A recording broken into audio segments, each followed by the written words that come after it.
The thing about money is, जो आपको कोई भी नहीं बताता कि जितना भी आपको मिल जाए वो हमेशा अच्छा नहीं होता। फॉर एग्जाम्पल, हम एक ऐसे दौर में जी रहे हैं जहाँ हमें एक ऐसा चमकता प्लास्टिक कार्ड मिल जाता है जो कि डिजिटल है और आप इसे स्वाइप करके जो चाहे खरीद सकते हैं क्योंकि पैसा तो हम चुका ही देंगे। कौन चाहता है कि वो प्लान करे या एक्सेल शीट देखे या अलग अलग charges, yearly payments, interest rates, because आपको पता भी नहीं है कि ऐसा कुछ है भी। तो आज हम ऐसी चीज के बारे में बात करेंगे जो आप जानते हैं पर किसी दोस्त का नाम लेकर उसे एड्रेस नहीं करना चाहते या कोई ऐसा जो हमेशा मुझे काम करते वक्त तंग करता है। अभिषेक। ओह, इतना सारा कैश इन्वेस्ट कर रहे हो क्या? इन्वेस्टिंग सॉर्टेड है, ये मेरी ईएमआई है। ईएमआई? उन चीजों के लिए जो मैंने खरीदी है। कुछ ज्यादा नहीं है? नहीं, अगले महीने इंक्रीमेंट हो रहा है तो सब कुछ सॉर्टेड है। ड्यूड, मुझे पता है तेरी सैलरी कितनी है, ये बहुत ज्यादा है। Plus increment? नो, इंक्रीमेंट शायद ना हो, इवन मुझे भी नहीं पता क्योंकि मैं तुम्हारा बॉस हूँ टेक्निकली। सो ड्यूड, ये बताओ कितना debt is too much debt? Too much debt? मेरा टू मच डेट नहीं है, आई एम फाइन। जो भी डेट लेने की सोच रहा है या डेट ले रखा है या डेट से छुटकारा चाहता है उसे ये देखना चाहिए, क्योंकि आज हम इस बंदे के साथ सॉर्ट आउट करेंगे कि इसकी ईएमआई और डेट दोनों बहुत ज्यादा है और हम 3 तरीकों से इसके लिए रास्ता ढूंढेंगे। Are you ready? I am sorted. शायद इन लोगों का डेट हो लेकिन मैं तो ठीक हूँ।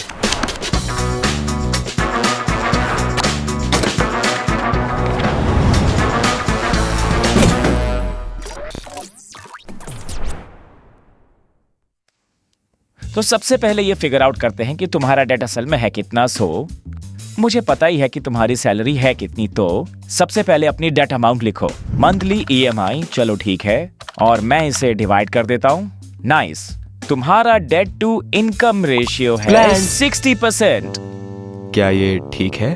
तुम्हारी अर्निंग का 60% ईएमआई में जा रहा है। 40% तो सेव कर रहा हूँ। नहीं, इसका मतलब तुम अपनी लाइफ कैसे जियोगे, कैसे आगे बढ़ोगे, कैसे इन्वेस्ट करोगे, इमरजेंसी और बीमारी में क्या करोगे।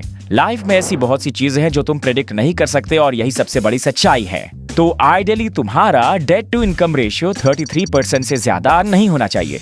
तो जब मेरा इंक्रीमेंट होगा तो ये नीचे आ जाएगा 30% पर। डूड, ये समझ लो कि अगले 2 साल तुम्हारा कोई इंक्रीमेंट नहीं होने वाला है।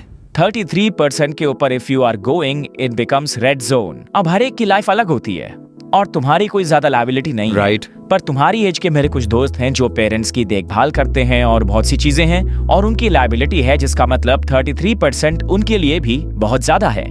तो जज करो वो नंबर क्या है, डिस्क्रिप्शन में चेक कर लेना, हमने आपके लिए कुछ इन्फॉर्मेशन दी है, पर ये 33% से ज्यादा नहीं होना चाहिए तुम्हारे लिए। सर, मैं आपको एक बात बताता हूँ, 60% ज्यादा होगा मे बी। मुझ पे कोई लायबिलिटीज नहीं है। मेरा इंक्रीमेंट होगा, बढ़िया बोनस मिलेगा और ये 60% लगभग 30% तक ड्रॉप हो जाएगा तो मैं अपनी लाइफ एकदम मजे से जीऊंगा। देखो, लाइफ केयर फ्री रहने का मतलब ये नहीं कि तुम पर उधार का बोझ ना हो, बट कुछ और भी रेड फ्लैग्स है और फिर तुम बताना कि 60% ओके है या नहीं। फर्स्ट, अगर तुम्हें कभी लगता है कि you are struggling on basic living payments, right, rent का पेमेंट, कार का पेमेंट, मे बी इलेक्ट्रिसिटी, ऐसी चीजें जिसके लिए तुम्हें पे करना ही है, एक बेसिक सा क्रेडिट कार्ड का बिल जो तुम अक्सर डिले करते हो, यानी कुछ तो गड़बड़ है।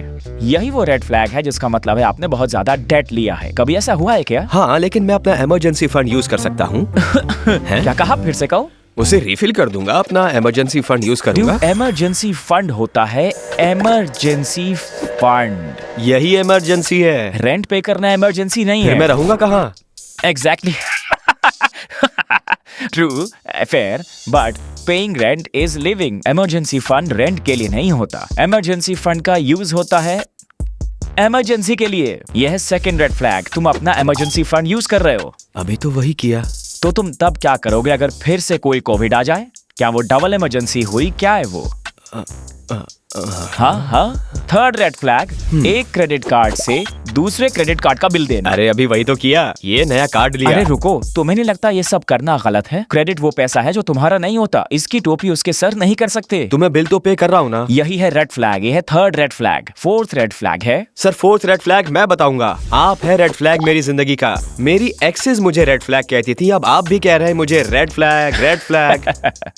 फाइन, ये बस सिंपल मैथ्स है, इसमें मेरा, तुम्हारा, तुम्हारी गर्लफ्रेंड का कोई लेना देना नहीं है। फाइन, ये बस सिंपल मैथ्स है और जैसे गर्ल मैथ बॉय मैथ होता है वैसे ही होता है अल्कोहल मैथ। अब जब भी तुम एक अच्छी ड्रिंक पीते हो तो बस एक ही पीते हो क्या? नहीं, दूसरा पीते हो और फिर तीसरा भी पीना पड़ता है, पर तीन तो दुश्मन के साथ पीते हैं तो you have to have the fourth. तो दिक्कत यह है कि अल्कोहल मल्टीप्लाइज इटसेल्फ। शुरू तो करते हो पर रुक नहीं पाते। उसे जारी रखने के लिए कोई ना कोई वजह होती है। ये बिल्कुल डेड मैथ है। जब स्टार्ट करते हो तो रुक नहीं पाते और मजा आने लगता है और फिर ये बढ़ता ही चला जाता है और यही प्रॉब्लम है। असल में एडिशन ही मल्टीप्लिकेशन है और फिर ये रुक ही नहीं पाता। डूड एक बात बताओ, तुम्हारे इतने लोन्स क्यों हैं? क्या खरीदना चाहते हो? कोई घर या फिर कार? ये लोन्स नहीं है सर। बेसिकली लोन्स का मतलब बैंक जाओ, पेपर वर्क करो, उन्हें कोलेट्रल दो वगैरह वगैरह और आपको लोन मिल जाता है। ये है बाय नाउ पे लेटर स्कीम्स। मैं कुछ पेमेंट्स करता हूँ ऑनलाइन और ईएमआई बन जाता है। और ये लोन्स नहीं है। करेक्ट। क्योंकि तुम बैंक नहीं गए। करेक्ट। और ये पर्सनल लोन नहीं है तो कोई दिक्कत नहीं। करेक्ट। ऑनलाइन ही तो है। सॉर्टेड। यही तो प्रॉब्लम है। कोई भी चीज जो तुम्हारी नहीं है और जिसे तुम खरीद रहे हो उसे कहते हैं बाइंग ऑन क्रेडिट। तुम्हारा पैसा तो नहीं गया। करेक्ट। तुमने किसी कार्ड या दूसरे तरीके से खरीदा, लेकिन वो पैसा तुम्हें कभी तो वापस चुकाना ही है। A loan is a loan is a loan, चाहे तुम किसी पेपर पर साइन करो या ना करो। अच्छा टेल मी, तुम्हारे पास कौन सा फोन है? सेम ये वाला आईफोन। ओके, तो तुम म्यूजिक कैसे सुनते हो? एयरपॉड्स। और तुम्हारे पास लैपटॉप कौन सा है? मैकबुक। मालूम था यही कहने वाला है। हाँ। तुम्हारे पास ये एप्पल का एक्सपेंसिव स्टफ क्यों है? इट्स अ गुड फैमिली, सब आपस में कनेक्टेड है। हाँ, अब मैं समझा कि हो क्या रहा है। इस सब को कहते हैं कंजम्पशन स्पाइरल, जहाँ आप एक स्टेप लेते हैं और कहते हैं सेकंड स्टेप भी ले लेते हैं और फिर थर्ड स्टेप तो लेना ही चाहिए और फिर तुम चौथा और पांचवा स्टेप लेते हो और फिर 70 और 60% डेट में होते हो।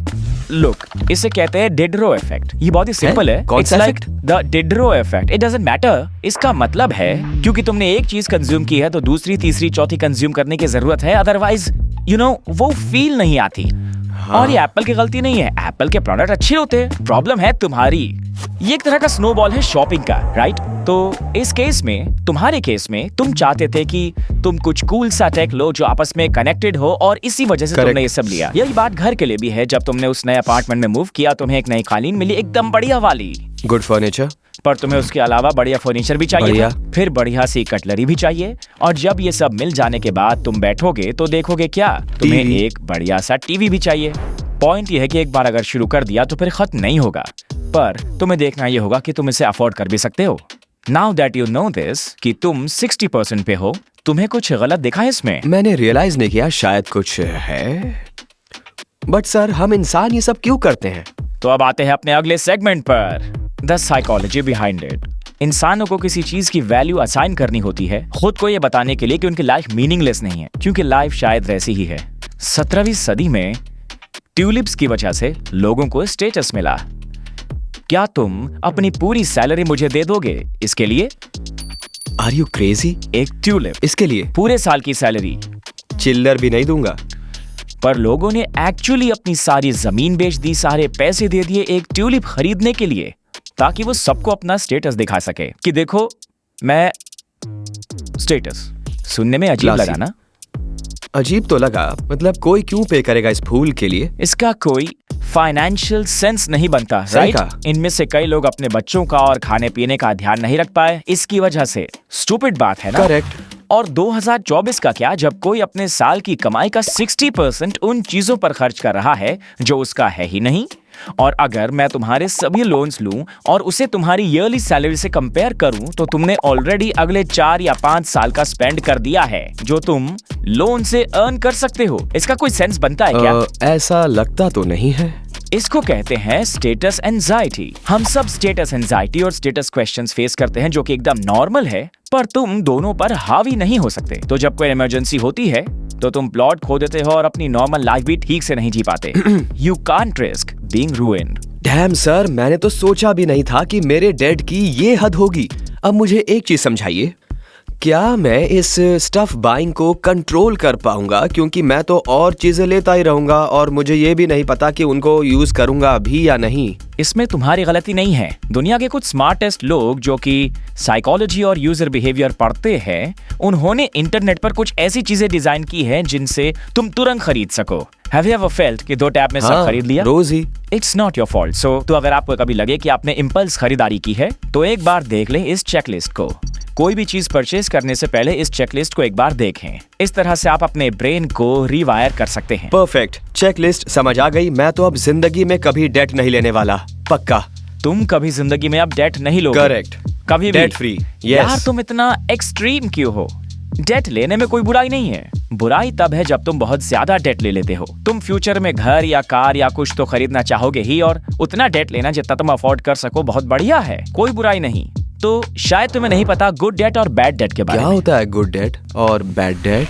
तो अब आते हैं अगले सेगमेंट पर, रैपिड फायर। तुम एक आईफोन खरीदते हो और 20,000 की EMI भरते हो, सैलरी है 30,000। Bad debt.